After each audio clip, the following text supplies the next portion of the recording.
بسم اللہ الرحمن الرحیم اللہم صلی علی سیدنا مولانا محمد معدن الجود والکرم آلہ وبارک وسلم۔ اخبرنا مالک اخبرنی ابن شہاب الزہری عن عروہ قال حدثتنی عائشۃ رضی اللہ عنہا ان رسول اللہ صلی اللہ علیہ وسلم کان یصلی العصر والشمس فی حجرتها قبل ان تظہر۔ خبر دی ہم کو حضرت امام مالک نے، فرماتے ہیں خبر دی ہم کو حضرت ابن شہاب زہری نے، وہ حضرت عروہ رضی اللہ تعالیٰ عنہ سے روایت کرتے ہیں۔ حضرت عروہ نے فرمایا کہ حدیث بیان کی مجھ سے ام المومنین حضور سیدنا عائشہ صدیقہ رضی اللہ تعالیٰ عنہا نے کہ اللہ کے رسول صلی اللہ تعالیٰ وسلم عصر کی نماز ادا فرماتے تھے،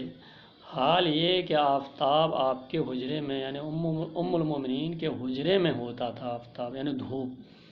حال یہ کہ دھوپ ام المومنین کے حجرے میں ہوتی تھی، یعنی حجرے کے فرش میں دھوپ ہوتی تھی۔ قبل ان تظہر، دیوار میں دھوپ چڑھنے سے پہلے،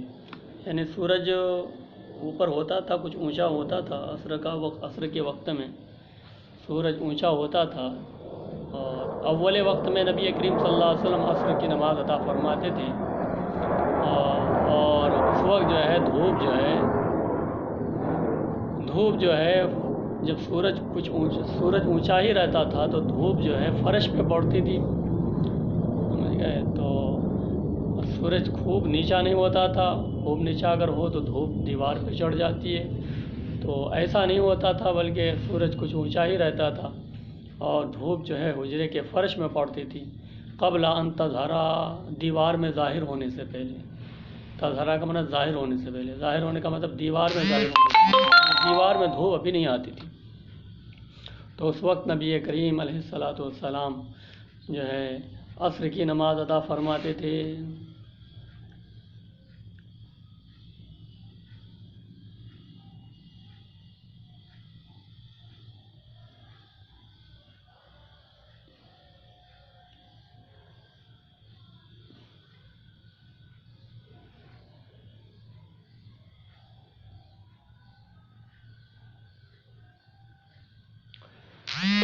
اخبرنا مالک قال اخبرنی ابن شہاب الزہری عن انس بن مالک انہ قال كنا نصلي العصر ثم يذهب الذاهب الى قباء فياتيهم والشمس مرتفعة۔ حضرت امام محمد فرماتے ہیں رضی اللہ تعالیٰ عنہ، خبر دی ہم کو حضرت امام مالک نے، انہوں نے فرمایا خبر دی ہم کو حضرت ابن شہاب زہری نے، وہ روایت فرماتے ہیں حضرت انس بن مالک سے کہ حضرت انس بن مالک فرماتے ہیں کہ کننا نصلی العصر، ہم عصر کی نماز ادا کرتے تھے، عصر کی ہم لوگ نماز ادا کر لیتے تھے مسجد نبوی میں، ثم یذهب الذاهب، پھر کوئی جانے والا جاتا کسی کام سے، الی قباء، قباء کی طرف جاتا، مسجد نبوی میں نماز پڑھ کے قباء کی طرف کوئی جاتا، فیاتیہم، پس قباء والوں کے پاس آتا تو والشمس مرتفعۃ، حال یہ کہ آفتاب ابھی اونچا ہی رہتا تھا، آفتاب ابھی اونچا ہی رہتا تھا۔ عصر پڑھ کے آتے تھے قباء، اور مدینہ شریف سے قباء تقریباً 2 میل کا فاصلہ ہے، تو ابھی تک جو ہے آفتاب اونچا ہی رہتا تھا۔ تو اس حدیث سے بھی معلوم ہوا کہ اول وقت میں جو ہے عصر کی نماز پڑھتے تھے، ادا کرتے تھے صحابہ کرام بھی، نبی کریم صلی اللہ علیہ وسلم بھی۔ پہلی حدیث میں نبی کریم صلی اللہ علیہ وسلم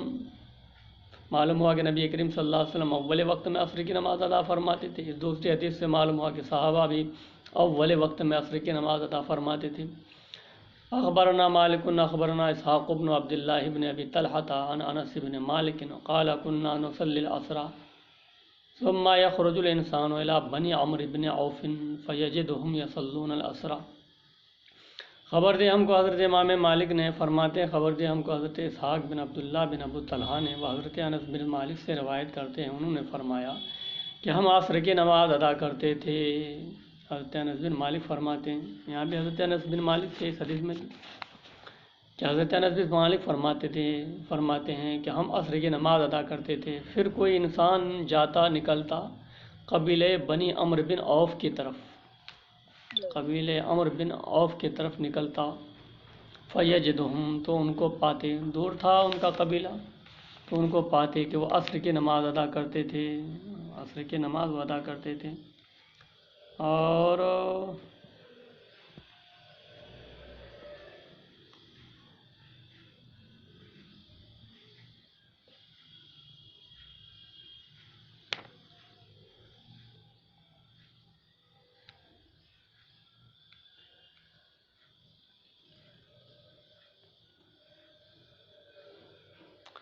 اور ان کا بھی مکان جو تھا مدینہ شریف سے تقریباً 2 میل کے فاصلے پر تھا۔ وہاں رہتے تھے، بنی عمرو بن عوف کا قبیلہ وہاں رہتا تھا۔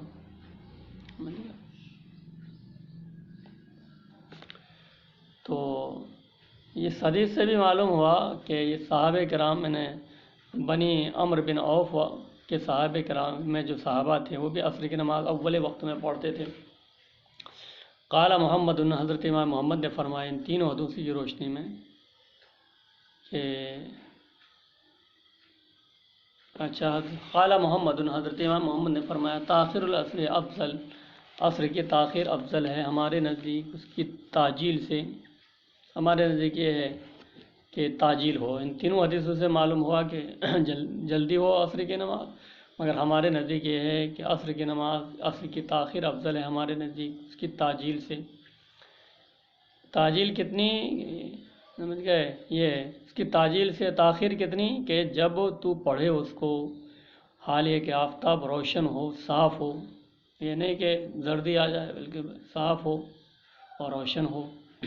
نہ داخل ہو آفتاب میں زردی۔ بذالک، اس تعلق سے بھی جات عام حدیثیں آئی ہیں اس تعلق سے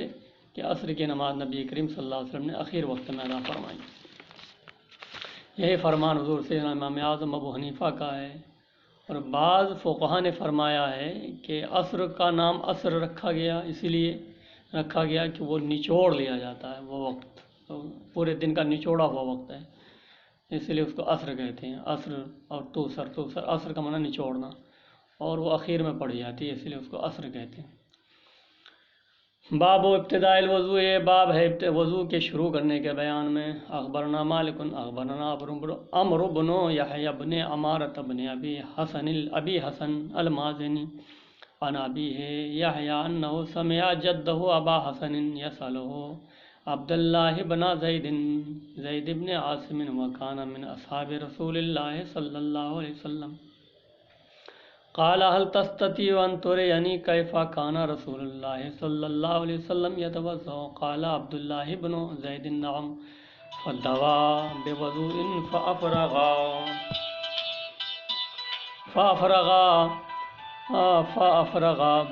على يديه فغسل يديه مرتين ثم مضمض ثم غسل وجهه ثم غسل يديه إلى المرفقين مرتين ثم مسح من مقدم رأسه حتى ذهب بهما إلى قفاه ثم ردهما إلى المكان الذي منه بدأ ثم غسل رجليه۔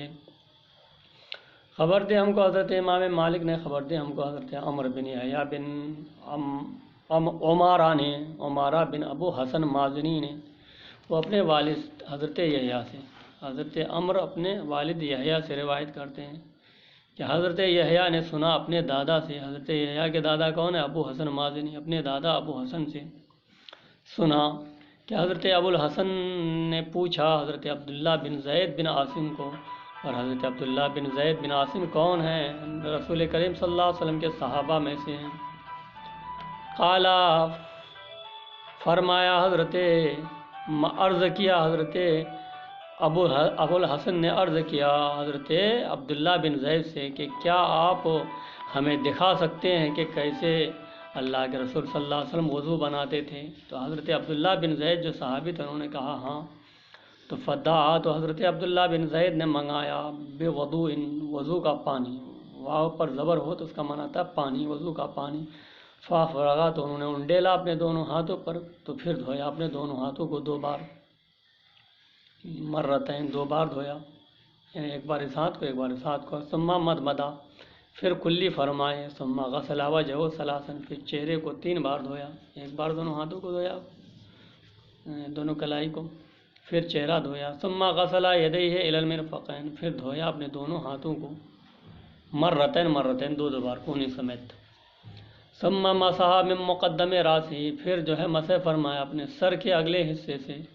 حتیٰ ذہبا بہما، آیا تھا کہ ان دونوں کو لے گیا۔ ذہبا کا صلہ جب با آئے تو لے جانا متعدی ہو جاتا ہے، لے گیا ان کو گدی تک۔ ثم ردہما، پھر دونوں کو لوٹایا اسی جگہ تک جس جگہ سے شروع کیا تھا مسح، یعنی پھر یہیں بال اگنے کی جگہ۔ ثم غسل رجلیہ، پھر دھویا اپنے دونوں پاؤں کو۔ تو اس حدیث سے یہ معلوم ہوا کہ پہلے دونوں ہاتھ ایک بار دھویا، پھر چہرہ 3 بار دھویا، پھر دونوں ہاتھ کو 2 بار دھویا اور مسح 1 بار کیا۔ مگر پاؤں دھونے میں کا نہیں ہے کہ ایک بار دھویا یا 2 بار۔ حضرت امام محمد نے فرمایا یہ حدیث حسن ہے، اور وضو 3 بار افضل ہے، اور 2 بار بھی کافی ہے، اور 1 بار جب جو ہے تم اس کو مکمل کر لو، یعنی پوری طریقے سے دھو تو بھی کافی ہے۔ یہی فرمان حضور سے امام اعظم ابو حنیفہ کا رضی اللہ تعالیٰ عنہ۔ اخبرنا مالک حدثنا ابو الزناد عن عبد الرحمن الاعرج عن ابی ہریرہ قال اذا توضأ احدکم فلیجعل فی انفہ ثم لیستنثر۔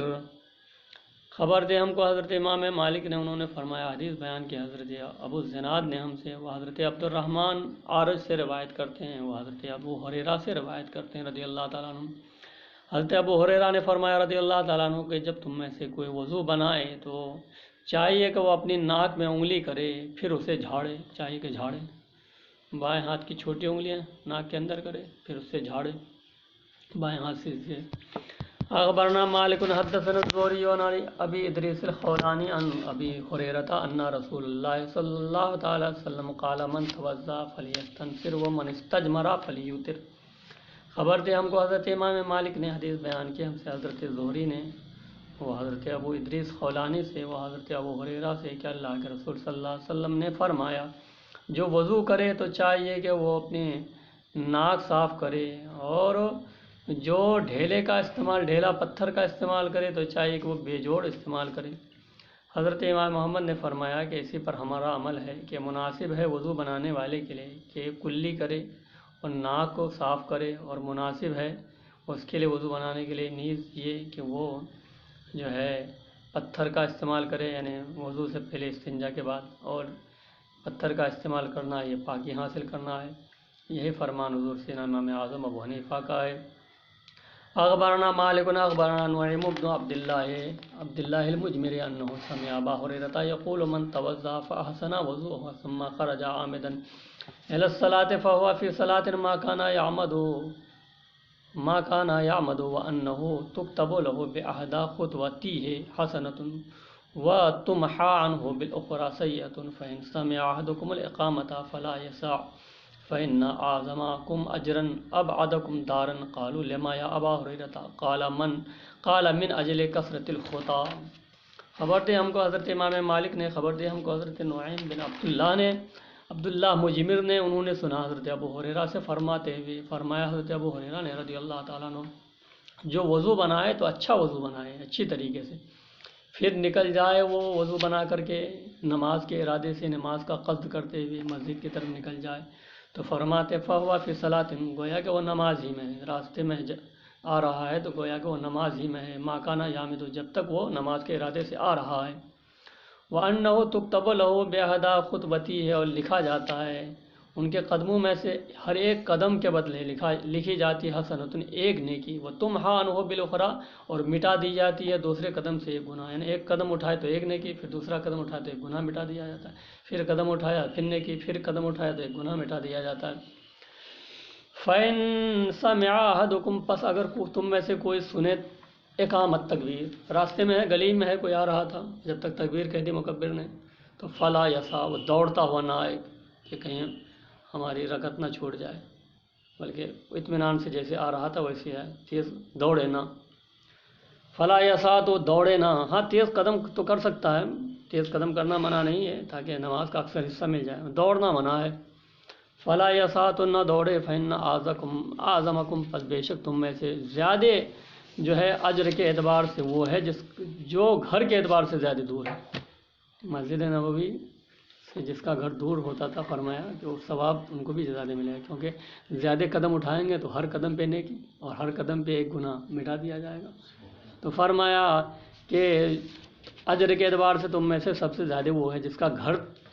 تم میں سے جس کا گھر دور ہے۔ قالو لوگوں نے عرض کیا کہ کیوں اے ابو ہریرہ، کیا بات ہے جس کا گھر دور ہو اس کو ثواب زیادہ ملے گا؟ فرمایا من اجل کثرت الخطا، قدم زیادہ ہونے کی وجہ سے۔